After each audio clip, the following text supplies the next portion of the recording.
हल्द्वानी हिंसा के कथित मास्टरमाइंड अब्दुल मलिक को शनिवार को दिल्ली से गिरफ्तार कर लिया गया। एसएसपी नैनीताल प्रहलाद नारायण मीना ने पीटीआई को बताया कि अब्दुल मलिक और उसके बेटे अब्दुल मोइद की तलाश के लिए गुजरात, दिल्ली, महाराष्ट्र, उत्तर प्रदेश और बिहार सहित विभिन्न राज्यों में 6 टीमें बनाई गई थीं। इनमें से एक टीम ने मलिक को दिल्ली से गिरफ्तार कर लिया, लेकिन उसका बेटा अभी भी फरार है। पुलिस की तलाश जारी है।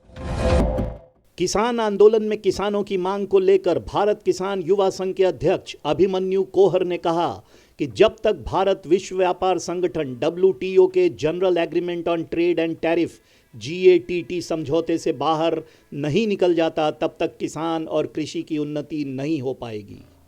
अभिमन्यु ने पीटीआई को बताया कि देश में किसानों की खराब स्थिति के लिए WTO की गलत नीतियां जिम्मेदार हैं।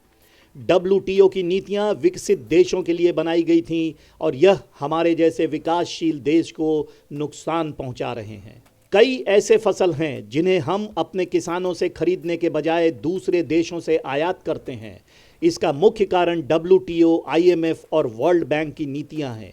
जब तक हमारा कृषि क्षेत्र WTO समझौते का हिस्सा रहेगा, हमारे देश के किसानों को नुकसान उठाना पड़ेगा।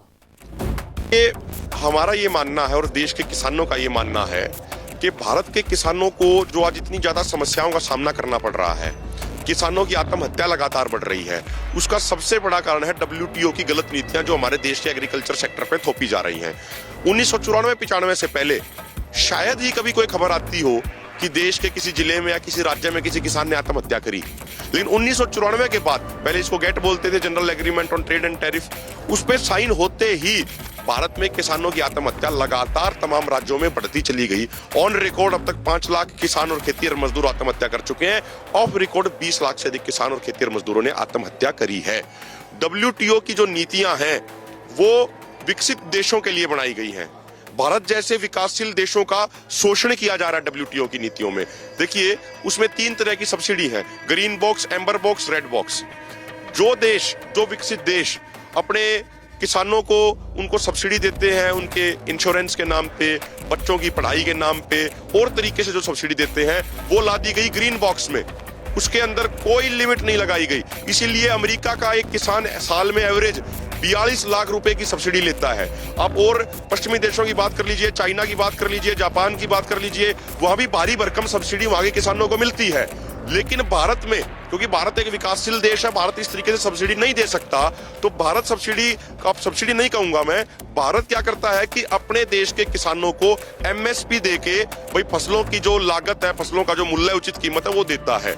वो ला दी गई एम्बर बॉक्स सब्सिडी में। और एम्बर बॉक्स की सब्सिडी पे एक लिमिट है कि टोटल जो प्रोडक्शन होगी अनाज की, उसका मात्र 10% ही भारत सरकार MSP पे प्रोक्योर कर सकती है। अगर उससे 1 किलो भी ज्यादा करेगी तो WTO के डिस्प्यूट सेटलमेंट मैकेनिज्म के तहत भारत के खिलाफ केस किया जाएगा। 3 केस ऑलरेडी चल रहे हैं। इंपोर्ट जो एक्सपोर्ट है, भारत में तमाम फसलें पैदा होती हैं, उसके बाद भी WTO में जो सिग्नेचरी है भारत, उसके कारण जबरदस्ती कई फसलें भारत में भेजी जाती हैं दूसरे देशों के द्वारा। कारण क्या है उसका? WTO के रूल एंड रेगुलेशन। तो जब तक भारत का खेती सेक्टर WTO से बाहर नहीं आएगा, हमारा यह मानना है कि भारत के किसान का बचना असंभव है, नामुमकिन है, मुश्किल है। इसीलिए कल शंभू और खनौरी बॉर्डर पे WTO के ऊपर बड़े बड़े सम्मेलन किए जा रहे हैं। परसों 26 तारीख को WTO के पुतले भारत के लाखों गांवों में फूके जाएंगे, ताकि पता लग सके लोगों को कि किस तरीके से WTO जैसे संस्थान विकसित देशों की पैरवी करते हैं और विकासशील देशों का शोषण करते हैं। इसलिए हमारी इस आंदोलन की एक प्रमुख मांग ये भी है। अभी आप देखिए, 26 तारीख को WTO की बैठक हो रही है, इंटरनेशनल लेवल की। तमाम देशों के प्रतिनिधि उसमें भाग लेंगे। हमारे इस आंदोलन की एक प्रमुख मांग है कि भारत सरकार एग्रीकल्चर सेक्टर को WTO से बाहर निकाले। और जो लोग आज सत्ता में हैं, BJP और RSS के लोग जो सत्ता में हैं, आप 2014 से पहले इनके संगठनों के आप बयान उठा के देखिए। इनका स्वदेशी जागरण मंच, अन्य संगठन है, भारतीय किसान संघ, भारतीय मजदूर संघ, वो भी डिमांड करते थे कि भारत को WTO से बाहर आना चाहिए, क्योंकि WTO से भारत के लोगों का शोषण हो रहा है। लेकिन 2014 में सत्ता में आते ही इनकी वो उस चीज पे कुछ बोल ही नहीं रहे हैं। ना इनके जो संगठन है वो बोल रहे हैं, ना इनका किसान मोर्चा बोल रहा है। 2014 से 24 आ गया, अब तक ये चुप है। तो हमारी मांग, इसमें जो महत्वपूर्ण मांग इस आंदोलन की ये है कि भारत सरकार हमारे खेती सेक्टर को WTO से बाहर निकाले, तमाम मुक्त व्यापार समझौतों पे रोक लगाई जाए, चाहे वो IPEF हो, इंडो पैसिफिक इकोनॉमिक फोरम या और कोई समझौता हो, उन पे तमाम पे रोक लगाई जाए ताकि भारत का किसान सरवाइव कर सके। एक तरफ हमारी सरकार कहती है कि हम आत्मनिर्भर भारत बनाना चाहते हैं, अच्छी बात, आत्मनिर्भर हमें होना चाहिए, हम भी उसके पक्षधर हैं, लेकिन आत्मनिर्भर की बात करने के बावजूद आप सालाना 1,41,000 करोड़ का पाम ऑयल बाहर से क्यों मंगवाते हो? आप लाखों करोड़ रुपए की दाल बाहर से इंपोर्ट क्यों करते हो? और हर साल लगातार वो बढ़ती जा रही हैं, अपने किसानों से आप क्यों नहीं खरीदते? ये जो सारा हो रहा है, ये WTO, वर्ल्ड बैंक, IMF जैसी नीतियों के कारण हो रहा है। जब तक हमारा देश, हमारे देश की सरकार, हमारे देश का किसान मजबूती से उनकी नीतियों का विरोध नहीं करेगा, तब तक हमारे किसान का बचना बहुत मुश्किल है। पश्चिम बंगाल के भाजपा विधायक अग्निमित्र पाल और पार्टी कार्यकर्ताओं ने संदेश खाली घटना को लेकर राज्य सरकार के खिलाफ कोलकाता में कैंडल मार्च निकाला।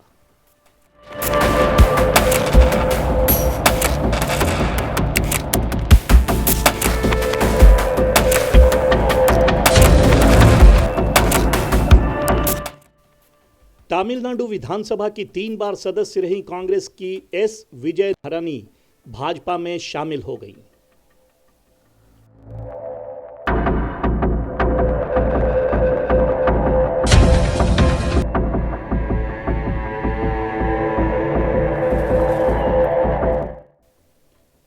उत्तर प्रदेश कांस्टेबल रिक्रूटमेंट परीक्षा का पेपर लीक मामले में समाजवादी पार्टी नेता अखिलेश यादव ने PTI से बताया कि सरकार नौकरियां नहीं देना चाहती।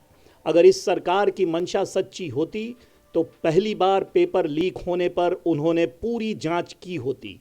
ऐसा लगता है कि सरकार ने नौकरियां देने की अपनी जिम्मेदारी से बचने के लिए जानबूझकर पेपर लीक कराया। नौकरी देने की और अगर सरकार की नीयत साफ होती तो जिस समय पहला पेपर लीक हुआ था उसी समय सरकार को कड़ी कार्रवाई करनी थी।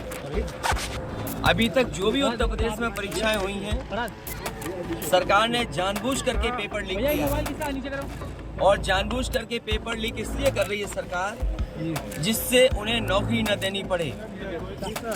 आप कल्पना कर सकते हैं लगभग 60 लाख बच्चों ने परीक्षा लिखी और कोई जिला नहीं बचा जहां से ये आवाज नहीं आ रही थी कि पेपर लीक हुआ है।